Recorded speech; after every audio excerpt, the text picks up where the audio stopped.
Béni soit le nom du Seigneur. Bonjour frères et sœurs. Alléluia. Comment allez-vous? Merci Seigneur. Moi je suis très fatigué mais ça ne se voit pas. Ou en tout cas que Dieu fasse en sorte que ça ne se voit pas parce que je suis là pour vous servir. Bien, nous allons donc sans plus tarder ouvrir la parole du Seigneur et nous ferons notre lecture dans l'évangile de Matthieu. Matthieu chapitre 6.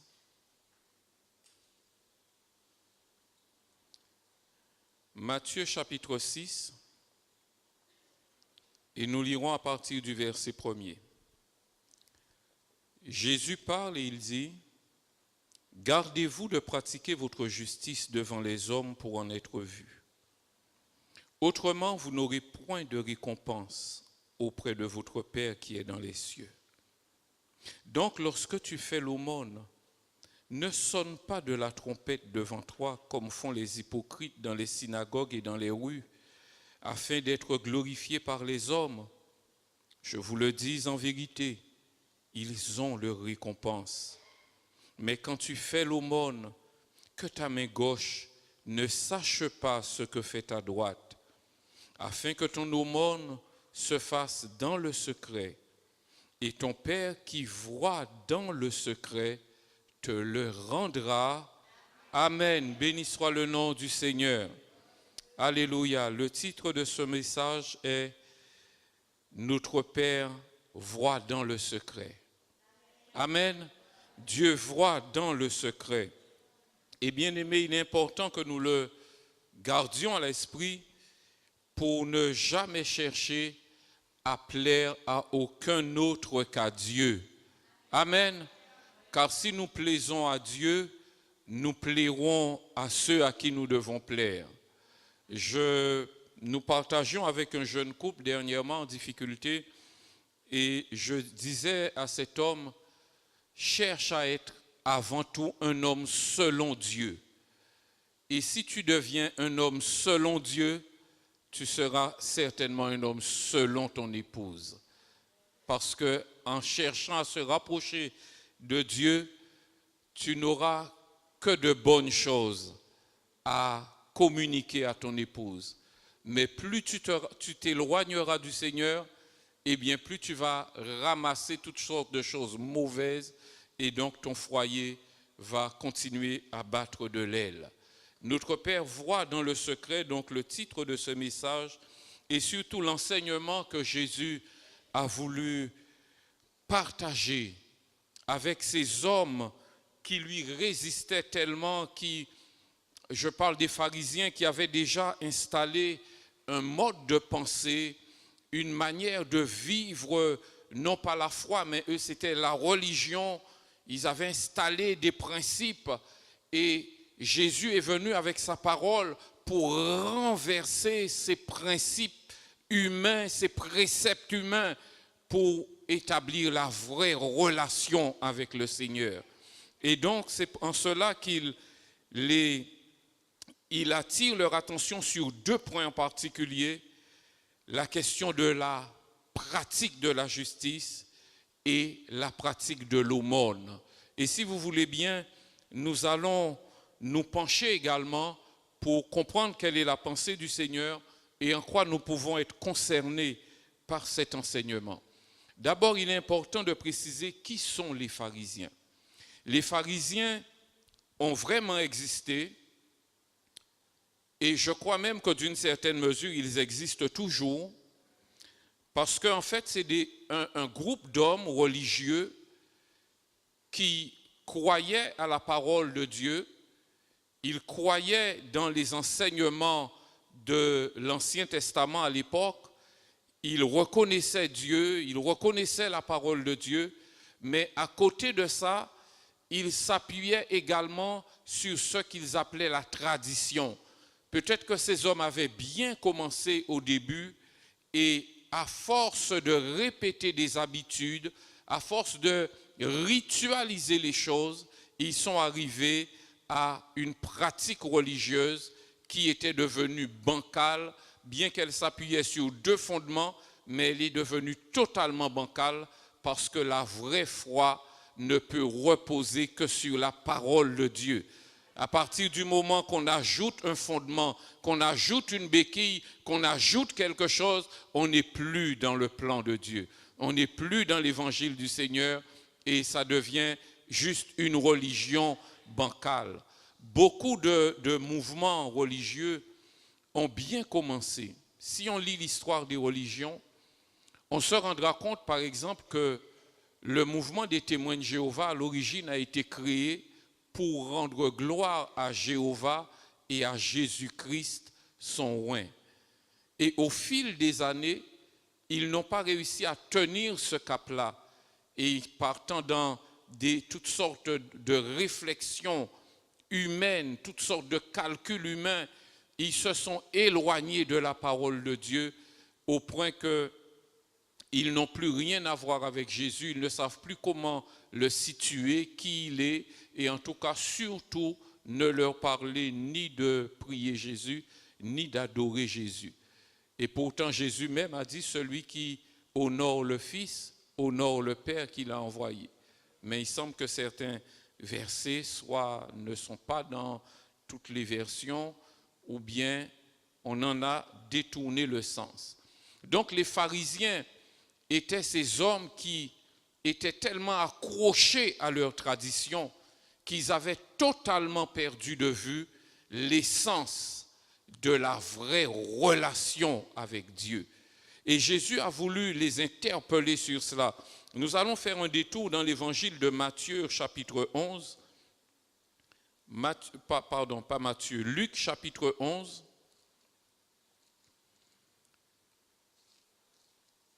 Et nous allons voir une des nombreuses passes d'armes, parce que c'était vraiment des affrontements entre Jésus et un groupe de pharisiens. Et pourtant, ça avait bien commencé, parce que ça avait commencé par une invitation.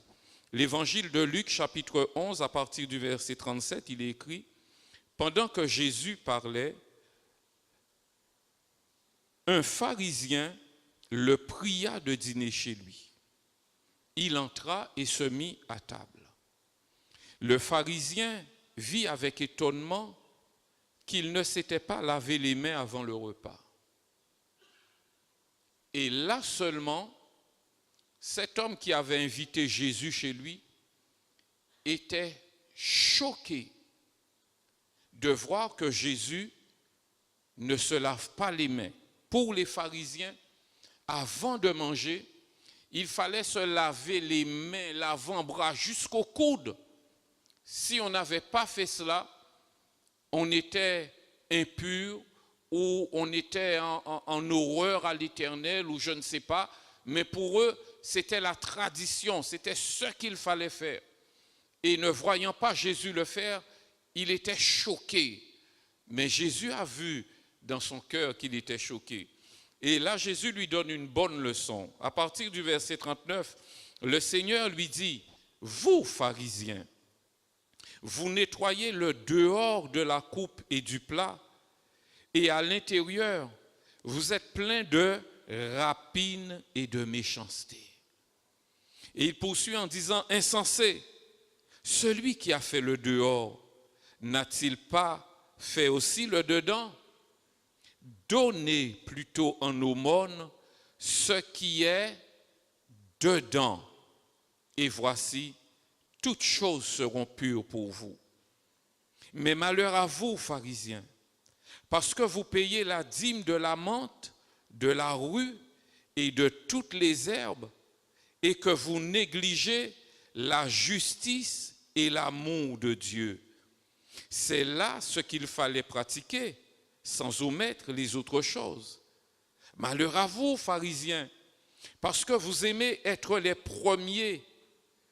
Vous aimez les premiers sièges dans les synagogues et les salutations dans les places publiques.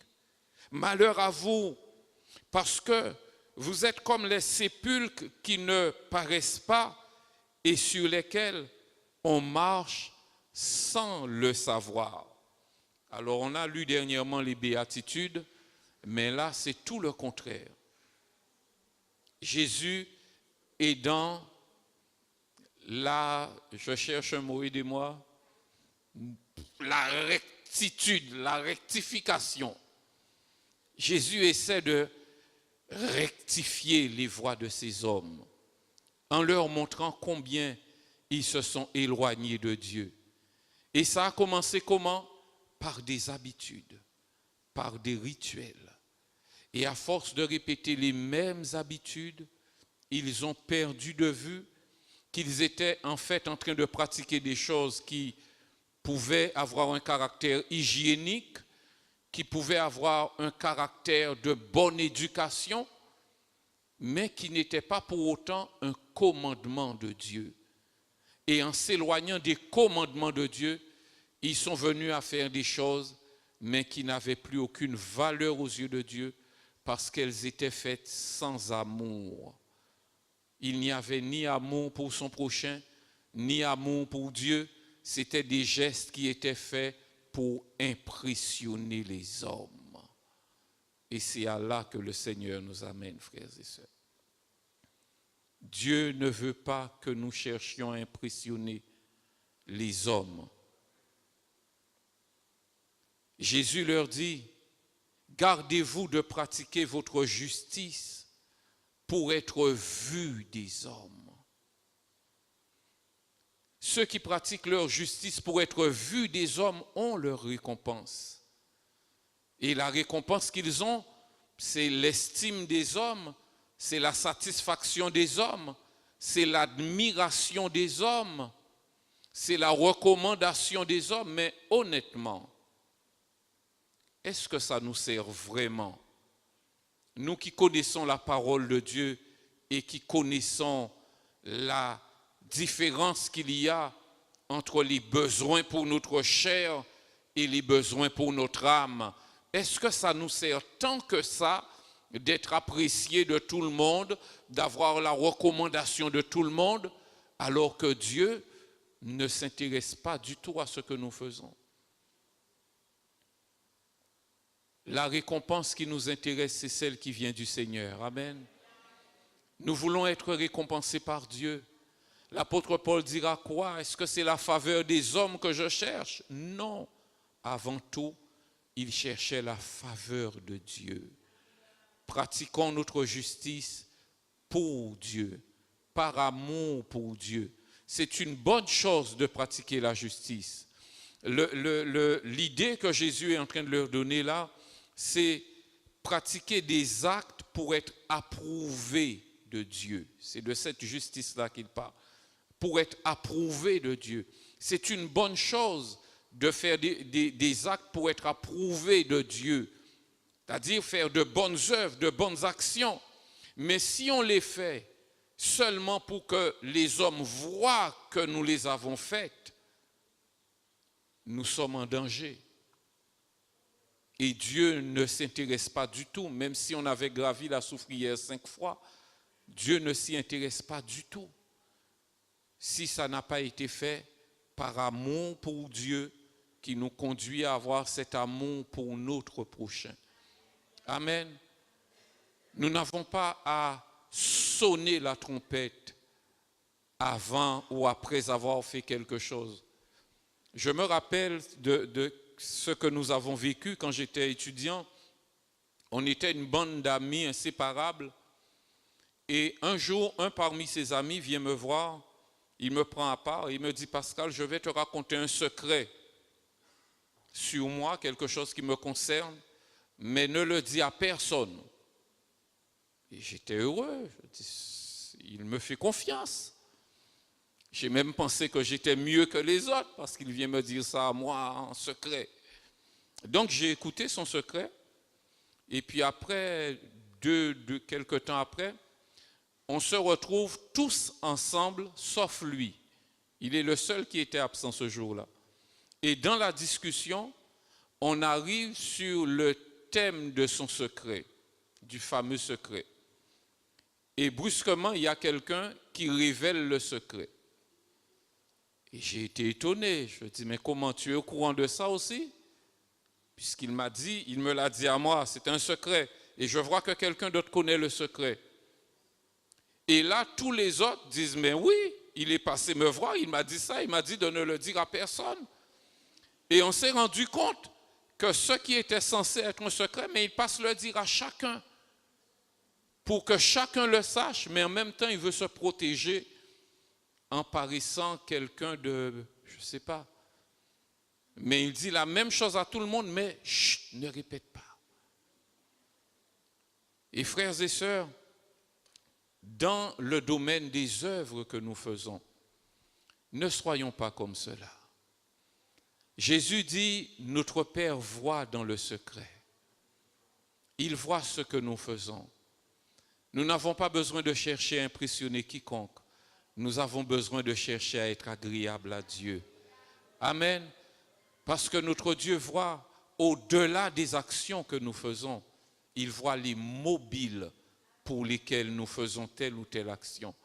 Amen. Gloire au Seigneur. Et j'ai cherché, ce message est tellement simple que pour moi, il y avait juste à lire le texte et puis dire Amen. C'est comme ça que je l'ai compris en tout cas. Mais j'ai voulu aller en profondeur. Et j'ai prié le Seigneur et ce matin, le Seigneur m'a conduit dans une méditation dans la vie du prophète Élie pour me montrer deux illustrations de comment Dieu travaille dans le secret. Si vous voulez bien, nous allons tourner nos Bibles dans l'Ancien Testament et nous lirons dans le premier livre des rois, 1 roi, le chapitre 17. 1 roi, chapitre 17, à partir du verset 2, il est écrit « Et la parole de l'Éternel fut adressée à Élie en ces mots. Pars d'ici, dirige-toi vers l'Orient et cache-toi près du torrent de Kérit qui est en face du Jourdain. Tu boiras de l'eau du torrent et j'ai ordonné au corbeau de te nourrir là. » Il partit et fit selon la parole de l'Éternel, et il alla s'établir près du torrent de Kérit qui est en face du Jourdain. Les corbeaux lui apportaient du pain et de la viande le matin, et du pain et de la viande le soir, et il buvait de l'eau du torrent. Amen. Après avoir fait cette lecture, ma question a été, mais Seigneur, pourquoi des corbeaux?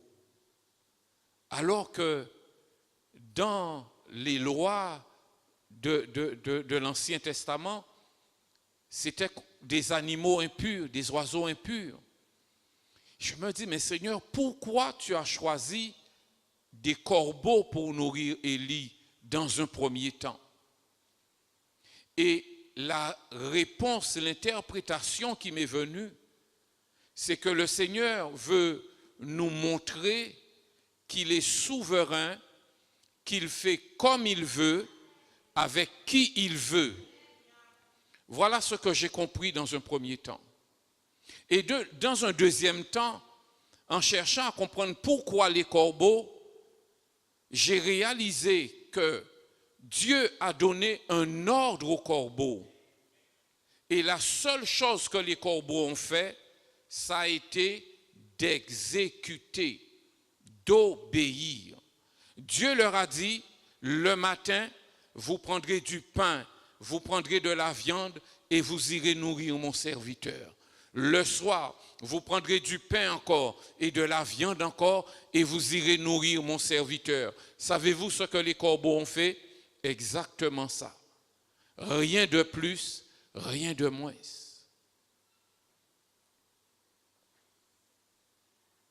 Dans le secret, les corbeaux ne sont pas allés faire la publicité pour dire « Oui, nous les corbeaux, nous sommes les serviteurs du Dieu vivant. » Non. Ils prenaient la viande, ils volaient et ils allaient déposer la viande. Il n'y a eu aucune dispute, aucune querelle entre les corbeaux pour savoir qui est-ce qui rapportait plus de pain ou qui est-ce qui rapportait plus de viande. Ils ne se sont pas disputés. Ils ont obéi simplement. Et la troisième chose, c'est que lorsque les corbeaux passaient, portaient le pain et la viande, ils passaient au-dessus des têtes. et personne ne voyait ce qu'ils faisaient. Ils ont servi les desseins de l'Éternel, mais dans l'anonymat le plus complet. Il n'y avait personne pour les voir passer et les applaudir. Oui, les corbeaux, bravo les corbeaux, vive les corbeaux. Personne ne savait ce qu'ils faisaient. Ils étaient simplement dans l'obéissance parce que Dieu leur a ordonné de faire une chose. Ils ont servi les desseins de Dieu dans le plus grand secret.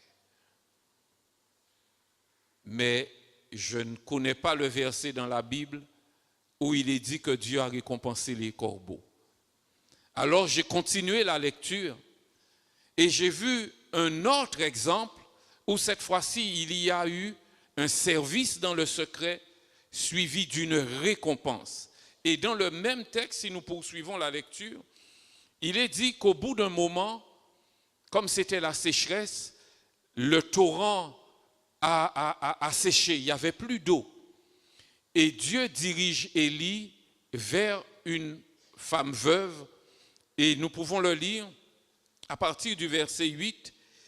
Alors la parole de l'Éternel lui fut adressée en ces mots, « Lève-toi, va à Sarepta, qui appartient à Sidon, et demeure là. Voici, j'y ai ordonné à une femme veuve de te nourrir. » Il se leva et il alla à Sarepta.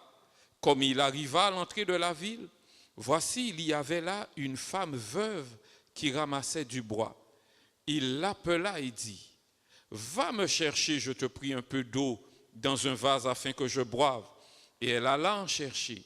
Il l'appela de nouveau et dit, « Apporte-moi, je te prie, un morceau de pain dans ta main. » Et elle répondit, « L'Éternel, ton Dieu, est vivant.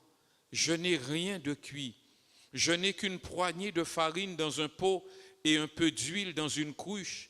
Et voici, je ramasse 2 morceaux de bois, puis je rentrerai et je préparerai cela pour moi et pour mon fils. Nous mangerons, après quoi nous mourrons. » Ce qui m'a frappé dans cette partie, et je ramène toujours les choses à moi pour comprendre. Et je me dis, si l'Éternel me disait, Pascal, va à Bémao, j'ai ordonné à une veuve de te nourrir. Imaginez, je suis dans un temps de sécheresse, de disette, je n'ai rien à manger. Et l'Éternel me dit, va à Bémao, j'ai ordonné à une veuve de te nourrir. Vous savez ce que je fais? Je prends ma voiture et je vais à Bémao en m'attendant à être reçu et à être nourri.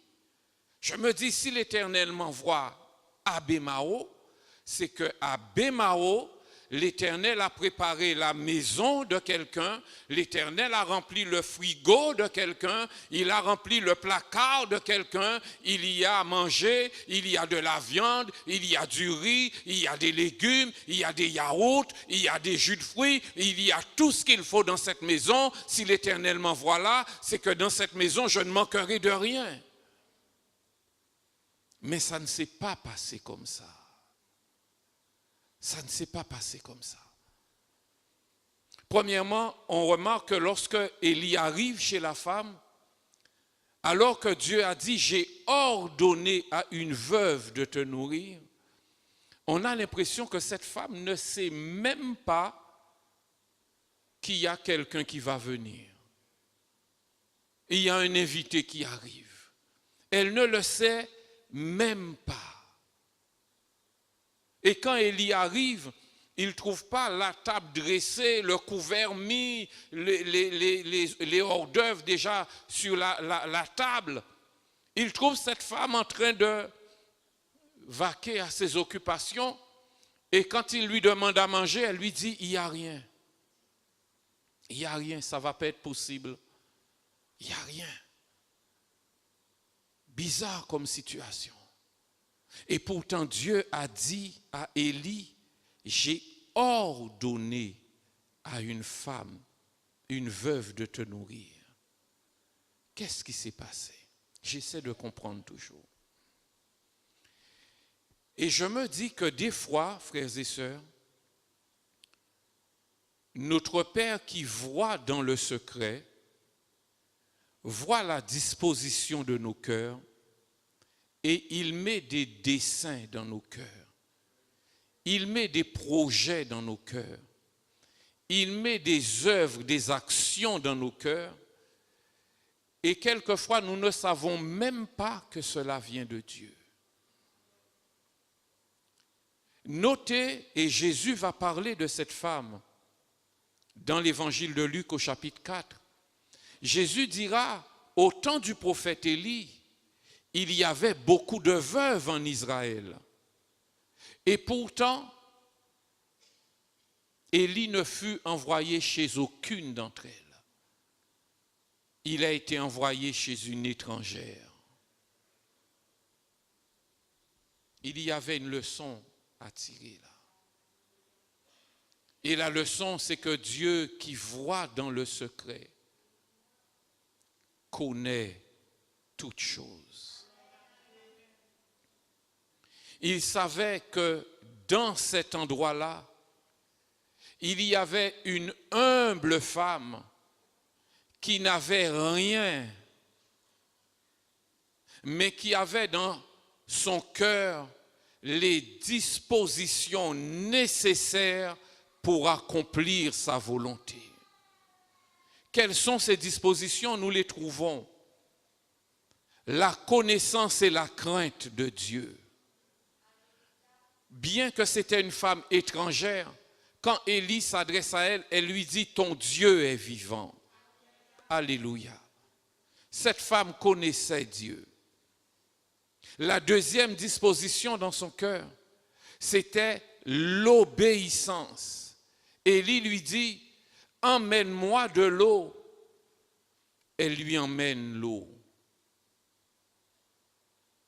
La troisième disposition, c'était de croire qu'il y a un Dieu invisible, mais à qui rien n'est impossible. Et lorsque Élie lui dit, emmène-moi la farine que tu as, emmène-moi l'huile que tu as, et tu ne manqueras de rien, elle le croit et elle agit. Alléluia. Elle ne discute pas. Si j'avais été à la place de cette femme, j'avoue que j'aurais eu un gros problème avec ça. Un serviteur de Dieu vient chez moi, il n'y a rien à manger, mais rien de rien. Et il me dit, bon, voilà, il reste quoi? Il reste un morceau de pain, un morceau de saucisson. Ok, fais-moi un sandwich et sers-moi. Je ne sais pas pour vous, j'aurais peut-être eu du mal avec ça. Ma foi n'est pas encore assez. Seigneur, viens au secours de mon incrédulité. J'avoue, j'aurais eu du mal avec ça. Mais cette femme n'a eu aucun mal. Elle a cru à l'impossible et elle s'est contentée d'obéir. Simplement obéir. Elle a emmené ce qu'elle avait. Et la troisième disposition de cette femme, si vous vous rappelez du contexte, Élie était dans une période de sa vie où il vivait caché. Il vivait caché à cette période-là. Donc Élie n'est pas rentré chez cette femme avec tambour, fanfare pour dire voilà, Élie est arrivé et rentré chez cette femme de manière à être vu. Il est venu simplement dans l'anonymat, dans le secret, en se cachant. Et si les projets de Dieu se sont accomplis, c'est parce que cette femme ne l'a jamais dénoncé. Donc ça veut dire qu'elle a accompli ce service-là dans l'anonymat, de manière cachée. Elle s'est dépouillée totalement de ce qu'elle avait. Mais elle n'est pas allée fanfaronner dans le village pour dire, voilà, j'ai donné mon dernier gâteau au serviteur de Dieu, j'ai donné tout ce que j'avais à l'homme de Dieu, et l'homme de Dieu m'a donné une parole. Si elle avait dit ça, les soldats seraient venus, ils auraient attrapé Élie et ils l'auraient mis à mort. Mais elle n'a pas parlé. Elle n'a pas parlé. Elle a servi les desseins de Dieu dans le silence, dans le secret. Alléluia. Et elle a eu sa récompense. Amen. Le Seigneur dit que si nous agissons comme des hypocrites pour être vus des hommes, la récompense que nous aurons, ce sera une récompense humaine, charnelle, terrestre, qui durera pour un temps. Mais si nous faisons nos actions dans le secret pour être agréables à Dieu, notre Père qui voit dans le secret le verra et nous donnera une récompense qui vient de Dieu. Alléluia. Et cette femme, la manne de Dieu, est venue dans sa maison. Pendant tout le temps où Élie était là, le texte nous dit qu'elle ne manqua jamais de farine, jamais d'huile.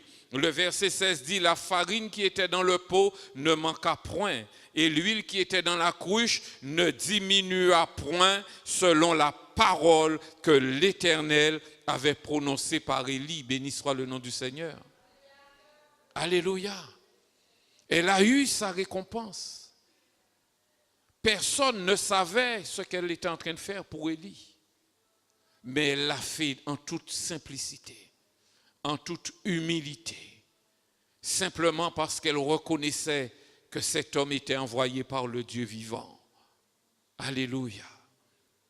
Elle a eu une récompense pour ses besoins humains. Mais vous et moi, nous savons que quand Dieu nous parle de récompense, nous, les enfants de Dieu, ce n'est pas forcément de l'argent que nous attendons. S'il plaît à Dieu de nous bénir matériellement, que son nom soit béni. Mais je ne crois pas me tromper en disant que le peuple de Dieu attend une récompense là-haut dans le ciel. Je me trompe ou pas? Notre récompense, nous l'attendons de là-haut, de Dieu. Amen. Et cette femme a aussi eu une récompense dans le domaine spirituel. Poursuivons la lecture. Quelques temps après, la Bible nous dit que le fils de cette femme est mort. Son fils est mort. Verset 17, après ces choses, les fils de la femme, maîtresse de la maison, devinrent malades et sa maladie fut si violente qu'il ne resta plus en lui de respiration. Et cette femme va voir Élie pour lui dire, mais je ne comprends pas. J'ai servi Dieu et c'est ça que je reçois comme récompense. Et Élie même est quelque peu troublé. Mais il se tourne vers Dieu, celui qui voit dans le secret et qui a promis la récompense, alléluia, et qui tient ses promesses pour les accomplir. Lorsque cette femme a été dans ce besoin, son fils est mort, elle l'a ramené à Élie et Élie lui dira, donne-moi ton fils, donne-le-moi, l'enfant qui est mort. Et il prit cet enfant. Il va dans la chambre avec lui et il invoque le nom de l'Éternel. Il prie Dieu en faveur de cet enfant et il supplie le Seigneur que l'âme de cet enfant revienne en lui. Et Dieu a agi.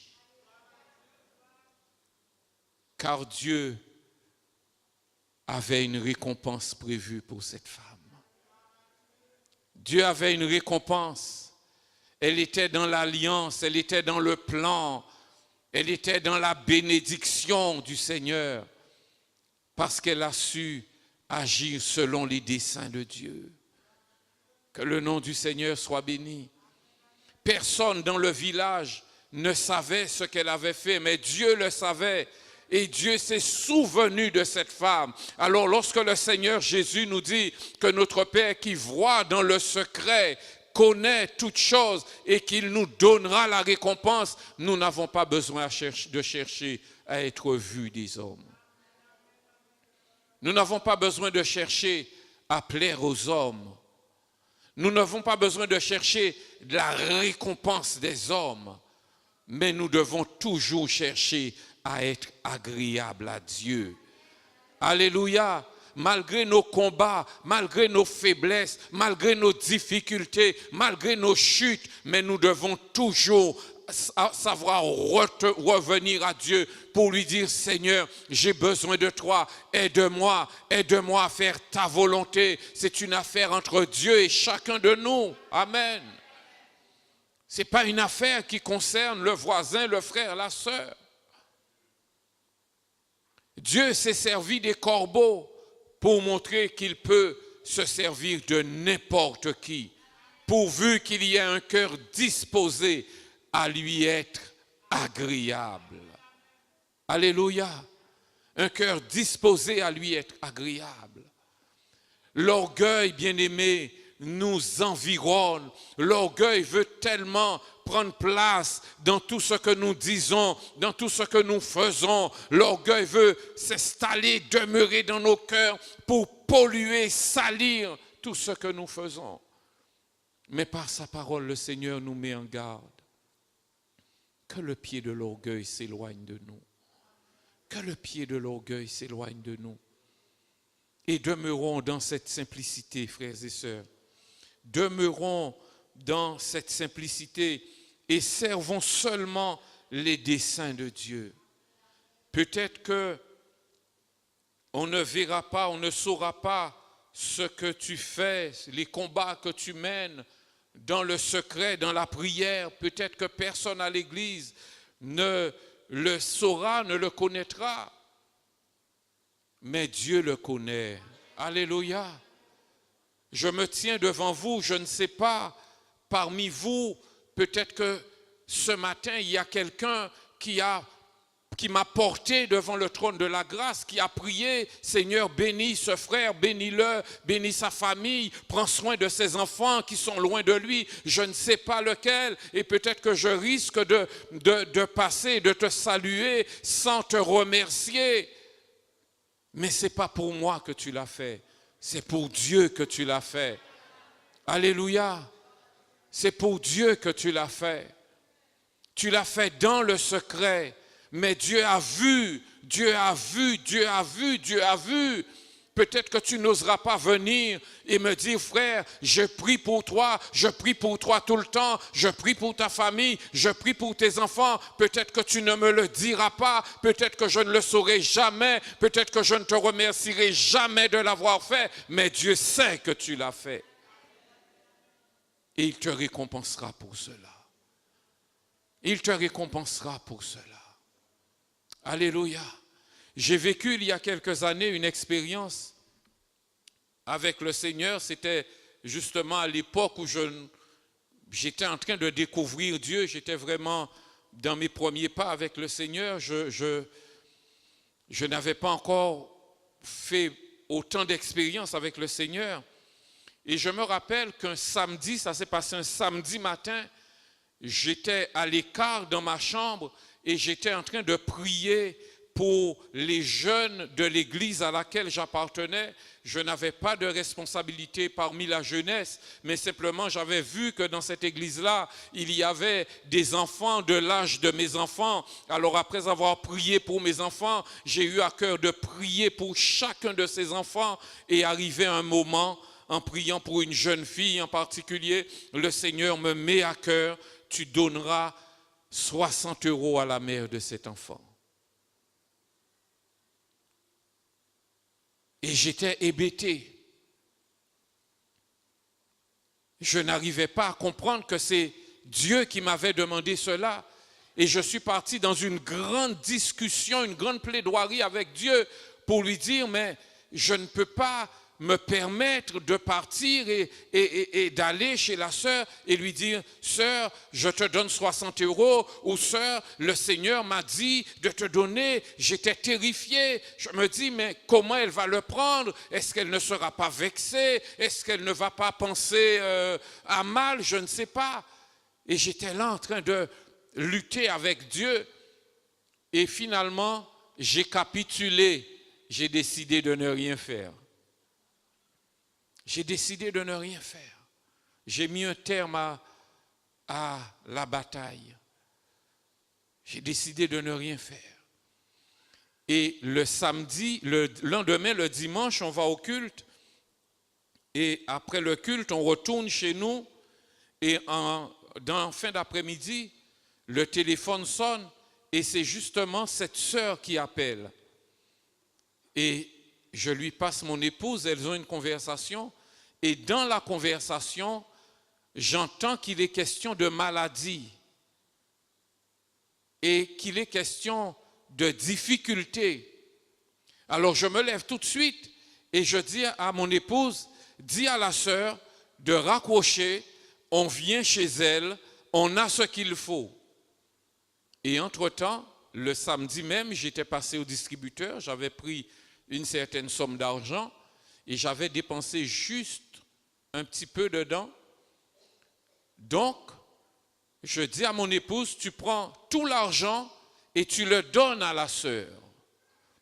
Et j'étais persuadé qu'il y avait une belle somme d'argent. Elle l'a fait et au retour, quand on discute, elle me dit, j'ai donné les 60 € à la sœur. Je dis, mais ce n'était pas 60 €, il y avait plus d'argent que ça. Elle dit, non, il y avait 60 €. Et je ne comprends pas. Mais où est passé l'argent? Jusqu'à maintenant, je ne sais pas.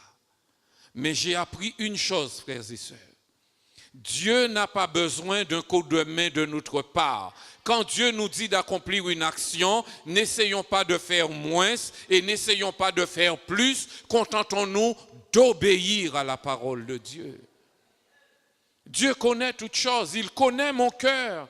Peut-être qu'en voulant donner plus, il y avait un désir caché au fond de mon cœur, quelque part que cette sœur me soit redevable, ou quelque part que cette sœur reconnaisse en moi un frère qui a eu une grande largesse envers elle, je ne sais pas. Dieu connaît mon cœur mieux que moi. Mais je sais une chose et je bénis le Seigneur, il m'a arrêté.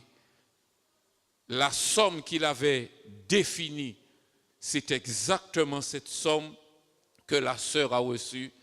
Et tant pis pour moi, j'ai perdu tout le reste. Jusqu'à maintenant, je ne sais pas où est passé cet argent. Ce fut une grande leçon pour moi. Une très grande leçon. Et j'ai appris qu'être au service du Seigneur, nous ne serons pas forcément toujours vus. Nous ne serons pas forcément toujours approuvés. Nous ne serons pas toujours forcément reconnus dans notre engagement, dans ce que nous faisons pour être agréables à Dieu, pour servir les frères et les sœurs. Mais j'ai retenu une chose, que Dieu voit et Dieu sait. Mes frères n'ont pas besoin de voir, mes sœurs n'ont pas besoin de voir. C'est pour Dieu que je le fais. Que Dieu nous aide, frères et sœurs. Que Dieu nous aide. J'ai appris vraiment cette leçon avec le Seigneur parce que j'en avais besoin. J'en avais besoin, frères et sœurs. Même si ça m'a coûté de l'argent, mais ça a été une bonne leçon pour moi. Ne cherche pas à donner un coup de main à l'Éternel. Contente-toi simplement d'obéir à ce que Dieu te dit. En voulant donner plus, en voulant faire plus, tu le fais sans doute pour paraître. Mais Dieu ne veut pas que tu puisses paraître.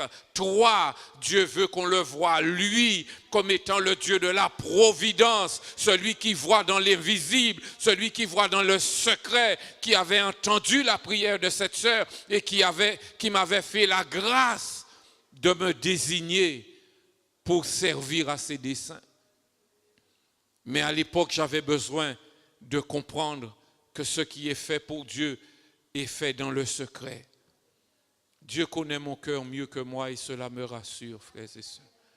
Qu'il me rende seulement docile entre ses mains. Et nous terminons avec ce verset dans le prophète, enfin ce sera l'avant-dernier texte, vous connaissez cette parole, qui dit, on t'a fait connaître, ô homme, ce qui est bien. Et ce que l'Éternel attend de toi, c'est que tu pratiques la justice, que tu exerces la miséricorde et que tu marches humblement devant ton Dieu. Même si on ne te voit pas, même si on ne te reconnaît pas, mais le Seigneur est celui qui voit dans le secret. Marchons humblement devant sa face. Ne pratiquons pas notre justice pour être vus des hommes, mais pratiquons notre justice pour être vus de Dieu. Même si tu es invisible dans l'Église, même si personne ne te voit quand tu agis, même s'il n'y a personne quand tu es là le samedi matin pour passer le balai, pour passer la serpillière, mais Dieu est là avec toi quand tu le fais, parce que c'est pour sa gloire que tu le fais. Même si personne ne te voit quand tu marches sous le soleil pour aller distribuer des prospectus, pour aller faire de l'évangélisation, l'Église ne le voit pas, ce ne sera pas diffusé sur YouTube, mais Dieu le voit, parce que Dieu voit plus loin que YouTube. Dieu voit hier, Dieu voit aujourd'hui, et Dieu voit éternellement, frères et sœurs. Marchons humblement devant notre Dieu et que sa grâce nous accompagne. Et je termine avec Hébreux chapitre 4, à partir du Hébreux chapitre 4.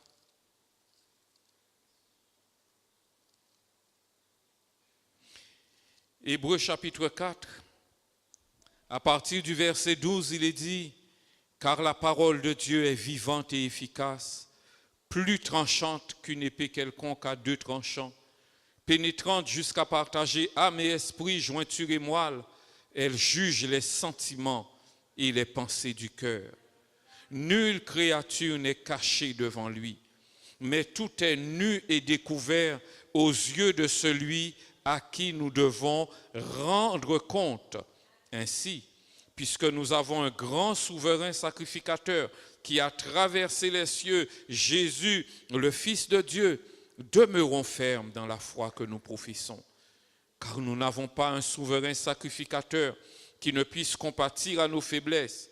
Au contraire, il a été tenté comme nous en toutes choses, sans commettre de péché. Alors, approchons-nous donc avec assurance du trône de la grâce, afin d'obtenir miséricorde et de trouver grâce pour être secourus dans nos besoins. Amen. Inclinons-nous quelques instants, frères et sœurs. Seigneur, tu es bon, tu es merveilleux. Merci pour ta parole. Merci pour l'œuvre du Saint-Esprit dans nos cœurs. Tu connais celui, celle qui est découragé d'avoir tant fait sans être reconnu, être toujours caché, être toujours à l'ombre de ceux que l'on voit, de celles que l'on voit. Merci pour par ta parole d'avoir consolé un cœur, d'avoir réconforté une âme en difficulté. La gloire te revient, Seigneur. Merci de nous rappeler que tu vois dans le secret et que nos actions doivent être dirigées d'abord vers toi, Seigneur, pour te plaire et être agréable. Merci de nous donner la force et de nous accorder le discernement, Père, afin que nous puissions sans cesse nous examiner selon ta parole, car tu vois bien plus loin que ce que nous faisons. Tu lis dans la profondeur de nos cœurs et tu lis dans les choses que nous pourrions vouloir garder secrètes, mais toi tu les connais, tu les lis dans nos cœurs et tu veux nous en débarrasser. Alors donne-nous d'avoir ce discernement, d'entendre ta parole et de savoir nous arrêter, d'être obéissants comme cette veuve à Sarepta, de savoir nous arrêter, de savoir nous dépouiller, de savoir accepter, de ne pas être vu, de ne pas être reconnu, de ne pas être élevé, de ne pas être cité en exemple, mais d'accepter tout cela pour faire ta volonté, Père. Je te bénis pour les frères, les sœurs que tu as placés sur le devant de la scène pour servir tes desseins, qu'ils soient à la radio, qu'ils soient derrière un pupitre, qu'ils soient dans toute représentation de l'Église où il faut être à l'avant de la scène pour parler. Je te prie de les bénir et de protéger leur cœur, Seigneur, contre les flèches, les traits enflammés du malin qui voudraient faire pénétrer l'orgueil dans leur cœur. Accorde-leur la grâce, Seigneur, de toujours se garder humble devant toi. Et je te prie aussi pour ceux, pour celles qui travaillent dans l'invisible, qui travaillent dans le secret. Merci encore ce matin de bénir leur cœur, de les réconforter, de les renouveler dans leur engagement. Tu vois ceux qui tombaient en défaillance et qui étaient prêts d'abandonner. Merci de les bénir, Seigneur, car nous n'avons pas besoin de la recommandation des hommes, c'est de ta recommandation seule dont nous avons besoin. Merci d'étendre ta main et de bénir ton peuple encore. Au nom de Jésus. Amen. Que le nom du Seigneur soit béni et que Dieu nous aide à accomplir sa volonté et à lui être agréable en toutes choses. Amen.